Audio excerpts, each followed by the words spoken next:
ಸರ್ಕಾರ ಹಾಗೂ ಸಾರಿಗೆ ನೌಕರರ ನಡುವೆ ನಡೆಯುತ್ತಿರುವ ವೇತನ ಜಟಾಪಟಿ ತಾರಕಕ್ಕೇರಿದೆ. ವೇತನ ಪರಿಷ್ಕರಣೆ ಮಾಡದ ಸರ್ಕಾರ ಧೋರಣೆ ಖಂಡಿಸಿ ವರ್ಷದ ಕೊನೆ ಅಂದರೆ ಡಿಸೆಂಬರ್ 31ನೇ ತಾರೀಕು ರಾಜ್ಯಾದ್ಯಂತ ಬಸ್ ನಿಲ್ಲಿಸಿ ಮುಷ್ಕರ ಮಾಡಲು ನಿರ್ಧಾರ ಮಾಡಿಕೊಂಡಿದ್ದಾರೆ. ಡಿಸೆಂಬರ್ 31ರಿಂದ ರಾಜ್ಯದಲ್ಲಿ ಬಿಎಂಟಿಸಿ, ಕೆಎಸ್ಆರ್ಟಿಸಿ, ಕಲ್ಯಾಣ ಹಾಗೂ ವಾಯವ್ಯ ಸಾರಿಗೆ ನಿಗಮದ ಬಸ್ ಡಿಪೋಗಳಲ್ಲೇ ನಿಲ್ಲುತ್ತವೆ ಅಂತ ಸಾರಿಗೆ ನೌಕರರ ಮುಖಂಡ ಅನಂತ ಸುಬ್ಬರಾವ್ ಎಚ್ಚರಿಕೆ ನೀಡಿದ್ದಾರೆ. ಇಂದು ಬೆಂಗಳೂರಿನಲ್ಲಿ ಸುದ್ದಿಗೋಷ್ಠಿ ನಡೆಸಿ ಮಾತನಾಡಿದ ಅನಂತ ಸುಬ್ಬರಾವ್, ಬೆಳಗಾವಿ ಅಧಿವೇಶನದ ಮೊದಲ ದಿನ ಬೆಳಗಾವಿ ಸುವರ್ಣಸೌಧ ಮುಂಭಾಗ ಪ್ರತಿಭಟನೆ ಮಾಡುತ್ತೇವೆ. ಡಿಸೆಂಬರ್ 9ರಂದೇ ಮುಷ್ಕರ ನೋಟಿಸ್ ನೀಡಿ ಡಿಸೆಂಬರ್ 31ರಂದು ಬಸ್ ನಿಲ್ಲಿಸಿ ಪ್ರತಿಭಟನೆ ಮಾಡುತ್ತೇವೆ ಎಂದು ಹೇಳಿಕೊಂಡಿದ್ದಾರೆ.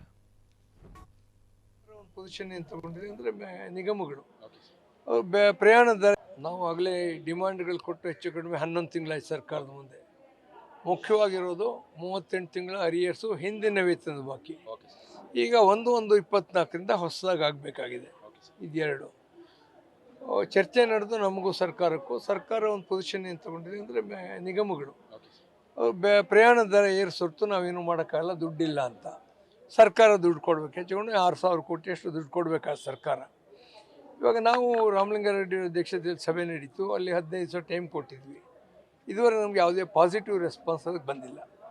ಆದ್ದರಿಂದ ಒಂದು ಅನಿವಾರ್ಯವಾಗಿ ಮುಷ್ಕರ ನಿರ್ಧಾರಕ್ಕೆ ಇವಾಗ ನಾವು ಬಂದಿದ್ದೀವಿ.